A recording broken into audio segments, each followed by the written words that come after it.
Alors aujourd'hui, vidéo spéciale sur les assurances. Qu'est-ce que j'en pense? Je vais pas faire de langue de bois. De suite, je vous dis, pour moi, c'est bullshit. Pour moi, c'est une mentalité de pauvre. Je vais vous expliquer pourquoi. Pour moi, c'est des gens qui sont dans l'émotionnel, qui ne savent pas faire le pour et le contre, qui manquent de rationalité et qui n'aiment pas prendre de risques. C'est la psychologie de la peur. Et on va prendre des assurances justement parce que déjà, on va mal évaluer le risque et on va pas prendre le temps de réfléchir. Donc, on va faire les assurances une par une et je vais vous dire lesquelles il faut prendre, lesquelles sont inutiles et je vais essayer de vous apporter des informations qu'on vous dit pas et que des fois on prend pas le temps de réfléchir. Je vais commencer par une qui est pas connue justement, c'est les assurances pour les cartes de crédit. Vous savez, quand vous prenez une carte de crédit, on essaie tous de vous vendre une assurance. Je pense que la majorité des gens en ont une. Et moi, j'en ai eu pendant 2-3 ans, quand j'avais 18 ans. Et un jour, je me suis demandé pourquoi je payais. En fait, je me rendais compte que je payais plus cher l'assurance que la carte de crédit. Et je me suis demandé pourquoi. Et du coup, je me suis intéressé et j'ai fini par comprendre que c'était une grosse arnaque. Faut savoir que de base avec une assurance, enfin, si vous n'avez pas d'assurance justement de carte de crédit, vous êtes quand même assuré à un certain plafond. Et c'est ça l'entourloupe. C'est que les gens ne savent pas. On te fait peur, on te dit, mais si jamais tu te fais pirater, et si jamais tu te fais voler de l'argent, mais ce qui te dit pas la banque, c'est que tu es couvert quand même à un certain montant. Et ce montant, c'est à peu près 2000 € par banque. Donc si tu es couvert jusqu'à hauteur de 2000 € en cas de fraude, et je peux te dire, c'est largement suffisant. Pourquoi c'est suffisant? Parce que de toute façon, les banques t'empêchent de sortir plus d'argent. Tu es limité par jour, par semaine et par mois de retrait. Donc si tu peux pas faire plus de 2000 € de retrait par mois, ou par jour ou par semaine, quel est l'intérêt d'avoir une garantie supplémentaire? En fait, tu vas prendre une assurance pour monter ce plafond à 10 000 €. Mais 10 000 €, ça n'arrivera pas, puisque de toute façon, tes plafonds sont déjà bloqués. Il faudrait vraiment que tu te rends pas compte depuis que ça fait 6 mois, 1 an, qu'on te vole tous les mois 2000 € et que tu te réveilles au bout d'1 an. Désolé, si c'est le cas, j'ai envie de dire, tu auras que ce que tu mérites, quoi. Si tu n'arrives pas à te rendre compte qu'on te vole 2000 € tous les mois, il y a un problème. Donc, dans la réalité, ça n'arrive jamais. Donc, ne prenez pas. Moi, je suis pas là pour vous donner des conseils, mais je vous dis, moi, ce que je fais, c'est que je ne prends pas d'assurance. Je ne prends pas d'assurance pour les cartes de crédit. C'est bullshit. C'est bullshit. Ma mère, l'année dernière, elle s'est fait pirater, entre guillemets. Hein. Il y a quelqu'un qui a vu son code, son compte de sa carte bleue. Elle lui a volé sa carte bleue. Elle a retiré au guichet 500 €. Qu'est-ce qu'elle a fait, ma mère? Elle n'était pas assurée parce qu'elle avait suivi mes conseils. Elle a eu un peu peur. Hein. Elle a dit, mince, j'ai pas d'assurance, c'est sûr. Nicolas, t'es sûr qu'on n'a pas fait une erreur? J'ai dit, maman, écoute, va voir ta banque, tu verras, ils vont te rembourser. Alors, elle est allée voir sa banque, ils n'ont même pas cherché à comprendre. La personne avait retiré 500 €, ils l'ont remboursé de suite, sans poser de questions. En fait, c'est prévu. Enfin, c'est prévu, c'est commun, ils se font voler tout le temps. Ne vous inquiétez pas, ils vont pas vous faire d'histoire. Autre exemple. On va passer assurance. On va passer à l'assurance voiture. L'assurance voiture, elle est obligatoire. Donc ça, je peux pas vous dire de pas en prendre. Mais comme toutes les assurances, il suffit de prendre. Enfin, quand c'est obligatoire, prenez toujours le minimum. Pourquoi le minimum? Parce que c'est toujours le meilleur rapport qualité-prix. Alors la voiture, il y a qu'un cas qui est particulier, c'est si jamais tu achètes une voiture neuve ou qu'elle est très récente ou qu'elle a beaucoup de valeur. Là, ouais, peut-être qu'il va falloir prendre tout risque parce que ça va vouloir prendre le coup. Mais encore une fois, si tu achètes une voiture neuve, je sais même pas ce que tu fous sur ma chaîne. Non, mais je veux dire, c'est un très mauvais choix d'acheter une voiture neuve. Voilà, déjà de base. Donc déjà, si tu fais ça, c'est que tu gères pas ton argent de manière optimale. Donc bien sûr, prends une assurance.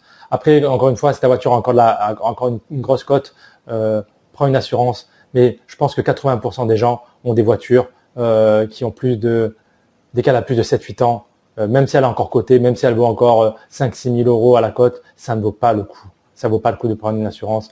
Il vaut mieux prendre le minimum. Et quand je dis le minimum, c'est non seulement que vous la prenez au tiers, mais en plus vous demandez à augmenter les franchises. Moi, j'ai monté les franchises au maximum. Pourquoi? Parce que quand d'un coup, quand tu as un problème, tu as toujours une franchise. Donc ça veut dire que tu es là, tu as un problème avec ton pare-brise, tu vas payer 200 € de franchise. Franchement, que tu payes 200 € ou 250 ou 300 € de franchise, on s'en fout en vrai. Le but, c'est que ça arrive pas en fait. Donc quand ça va arriver, tu vas payer un peu plus cher, mais avec tout ce que tu auras économisé dans l'année, de toute façon, ça sera rentable. Et je vais faire un point là-dessus d'ailleurs. Sur le long terme, vous êtes toujours perdant. Ça veut dire qu'au bout de 20 ans, 30 ans, tout ce que vous avez économisé en ne prenant pas l'assurance ou en prenant des assurances moins chères, si vous les avez mis de côté, vous verrez que vous êtes tout le temps gagnant. C'est le principe des assurances. Alors non, il y a des fois, et d'accord, il y a des cas particuliers. Il y a des cas où des grosses pertes. Des fois, ça va pouvoir être rentable d'avoir pris une assurance. On va dire heureusement que j'ai pris une assurance. Mais la question que j'ai envie de vous demander, c'est quelle est la probabilité que ça arrive, que ça t'arrive dans ta vie? Elle va être de 1%, peut-être moins. Donc pour les 1% de chance que ça t'arrive, ou de malchance que ça t'arrive, tu vas payer des assurances beaucoup trop chères toute ta vie. Et je crois que tu n'arrives même pas à imaginer la somme que ça représente.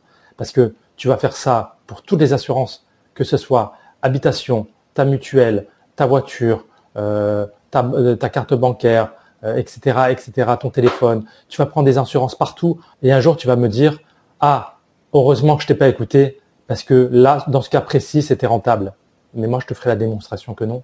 Je te ferai la démonstration que non parce que calcule tout ce que tu aurais économisé si tu n'avais pas pris d'assurance ou si tu avais pris le moins cher possible. Que sur 10 ans, sur 20 ans, tu vas arriver à des sommes astronomiques. Tu vas arriver à des sommes astronomiques et tu vas te dire « Ah ouais, en fait, là, j'ai récupéré 5 000 euros, mais si j'avais pas pris d'assurance, j'aurais peut-être économisé 10 ou 15 000 euros. » Donc, tu ne seras jamais gagnant, sauf cas vraiment extrêmement rare. Et ce cas extrêmement rare, désolé, mais c'est vivre dans la peur. Alors, tu sais ce que tu vas faire demain? Demain, tu prends plus ta voiture. Ne prends plus ta voiture à vie. Tu sais pourquoi? Parce que quelle est la probabilité que tu meurs en accident de voiture? Et tu vas faire quoi alors? Tu vas arrêter de conduire? Non, tu le feras pas. Tu sais pourquoi? Parce que malgré le danger, malgré le risque, tu prends le risque pour ta liberté, pour ton confort. Et tu as raison. Tu sais que tu n'auras pas d'assurance et tu prendras le moins de risques possible. Si jamais tu sais que tu es assuré, si tu sais que ta bagnole, si jamais tu te fonces dans le décor, tu vas être remboursé intégralement. Est-ce que tu vas rouler plus prudemment? Non. Donc tu vas mettre ta vie en danger parce que tu te sens protégé et assuré. Donc ça va au-delà de l'assurance. Ça, c'est une question d'état d'esprit, de mindset. Pour moi, quelqu'un qui ne prend pas d'assurance ou qui prend des assurances de manière réfléchie et optimale, c'est un entrepreneur. C'est quelqu'un qui a compris, qui a un objectif, qui sait comparer, qui sait analyser. Et là, pour moi, les gens font trop d'erreurs à ce niveau-là. Maintenant, je vais te parler des mutuelles. La mutuelle, on est en France, on est couvert à 60% sans assurance. Tu vas me dire, ouais, mais 60%, c'est pas assez. C'est faux. Déjà, il n'y a même pas besoin d'assurance médicale, en vrai, puisque tu es déjà couvert à 60% et c'est énorme. Je ne sais pas si tu te rends compte, hein, tu vas chez le médecin, tu payes 25 balles de médecin, tu vas être remboursé 18 euros déjà. Ne me dis pas que pour 7 euros, c'est la mort de devoir avancer 7 euros le jour où tu es malade. Alors, encore une fois, il y a toujours des exceptions. Bien sûr, à partir de 50 ans, peut-être que là, il faut commencer à prendre des mutuelles. Parce que là, tu vas être de plus en plus malade. Je suis d'accord. Et encore, 50 ans, si tu as fait attention à ta vie, si tu as une bonne hygiène de vie, normalement, tu devrais encore être en bonne santé. Moi, j'ai jamais eu d'assurance jusqu'à mes 35 ans. Avant 35 ans, je vivais juste avec la mutuelle de base, quoi. Je vivais sans complémentaire santé. Alors, il y en a qui vont trouver ça fou. Mais franchement, avant 35 ans, tu es en bonne santé. J'ai rien dépensé. Sur 15 ans, j'ai dû dépenser 1 000 euros de frais médicaux parce que et encore, je vous dis ça, mais c'est faux, puisque j'ai été quand même remboursé une partie, même si j'ai pas de complémentaire. Donc, de ma poche, j'ai dû sortir, 600, 700 euros. Bien sûr que ça m'a fait mal, bien sûr que ça fait mal de sortir 500, 600, 700 euros. Mais en fait, tout ce que j'ai mis de côté, je suis assez lucide pour me rendre compte que tout ce que j'ai mis de côté couvre largement mes dépenses. Et que si j'avais pris une mutuelle à 30 euros par mois, 30 ou 40 euros, vous faites le calcul? Je ne sais pas si vous vous rendez compte, hein, ça fait 500 euros par an. En 15 ans, ça fait 7 500 euros. 7 500 euros. Et j'ai dépensé quoi? Je vous dis 700 ou 800 euros. J'ai mis 7 000 euros de côté en 15 ans, juste parce que j'ai pas pris de mutuelle. Et vous savez quoi, aujourd'hui? J'ai toujours pas de mutuelle. Enfin, j'ai la mutuelle d'entreprise. Et combien je paye? 0 euros. Et vous savez pourquoi? Parce que à mon entreprise, on a droit à trois mutuelles. Il y a le palier 1, 2 ou 3.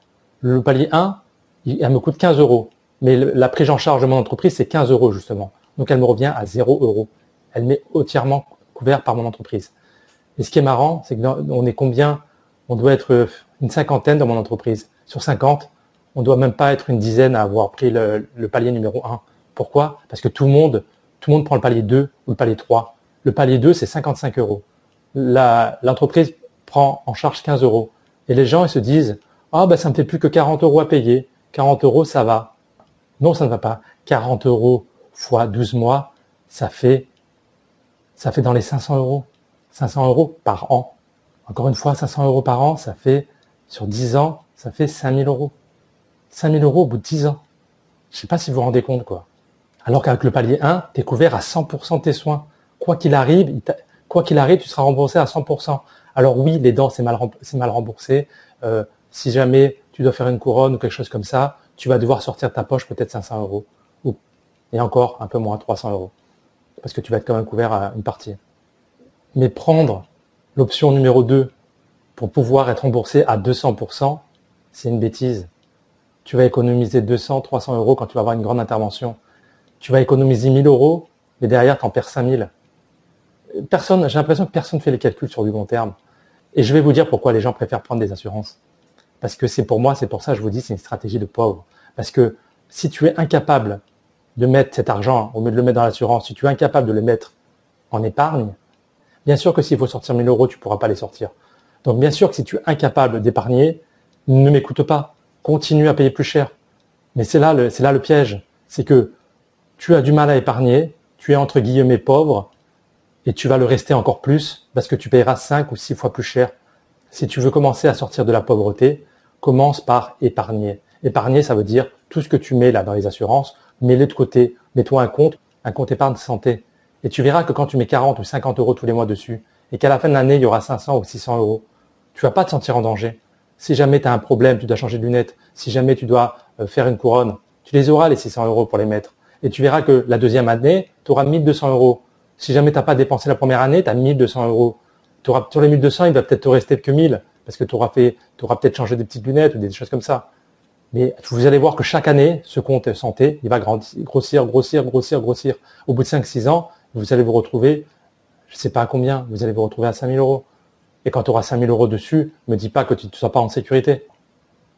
Ensuite, voyons les autres assurances. Il y a les assurances habitation. Pareil, prends le minimum. Prends le minimum. Commence pas à prendre des options.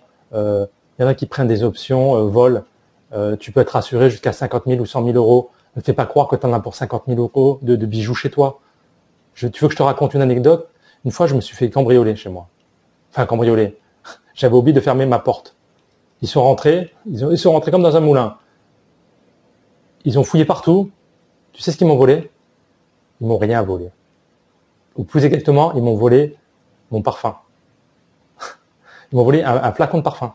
Je suis rentré chez moi, j'ai vu qu'il y avait un petit peu de bazar. Je me suis dit, mais je me suis fait cambrioler ou quoi? Et j'ai mis du temps parce que franchement, ils ont fait ça proprement. Et j'ai dit, mais je crois que je me suis fait cambrioler. Et j'ai cherché partout. Ils n'ont pas pris l'ordi. Ils n'ont pas pris la télé. Ils n'ont pas pris... ils n'ont rien pris, quoi. J'étais même, comment dire, vexé. J'étais presque vexé de me dire, mais attends, j'ai que de la merde chez moi qui me prennent rien. Il y avait plein de trucs à voler quand même. J'avais une collection de jeux vidéo avec des titres qui valent super cher. Et heureusement, ils ne devaient pas s'y connaître. Ils m'ont rien volé.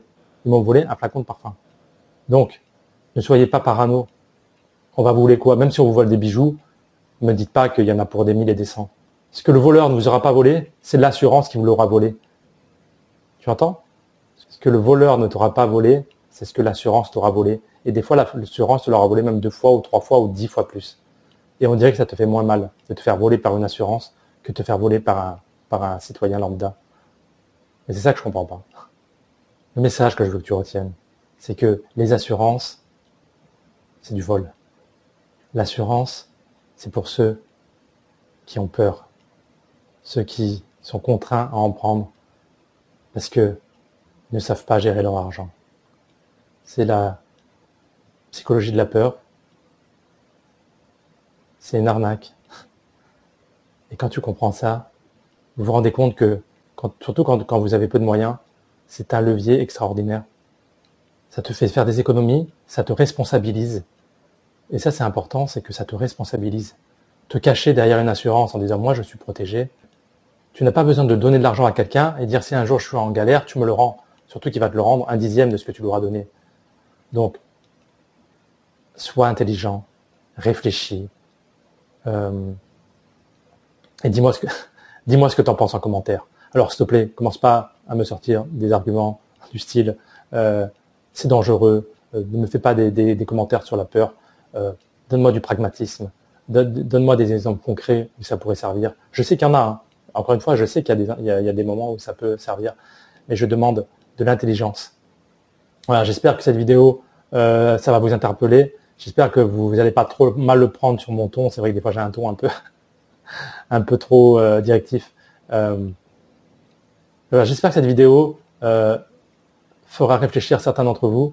Peut-être que certains vont trouver ça trop extrême. Je pense pas du tout l'être. Je pense pas du tout l'être. Je fais des choix réfléchis, en conscience, et j'assume. En fait, j'assume quand il y a un problème. Le jour où j'aurai un problème, j'ai de l'argent de côté. J'ai toujours un pécule d'argent de côté pour pallier à mes problèmes. Je n'attends pas d'une nounou qui va prendre soin de moi. Je me suis responsabilisé. Je me suis mis de l'argent de côté pour prévoir ça. Et de toute façon, comme j'ai dit tout à l'heure, en vrai, cet argent qui est disponible, c'est ce que je n'ai pas mis dans les assurances. Et au fin de ma vie, je ne peux être que gagnant, sauf vraiment si j'ai un coup de malchance. Et encore une fois, si j'ai un coup de malchance, c'est le destin, c'est la vie. Je ne peux pas tout prévoir. Je pourrais mourir demain, certes, mais je vais pas payer une assurance pour me couvrir de tous les risques de la Terre. C'est pour moi trop émotionnel et pas assez rationnel. Merci de m'avoir écouté. Je vous dis à très bientôt pour une vidéo. Laissez-moi un commentaire et à bientôt.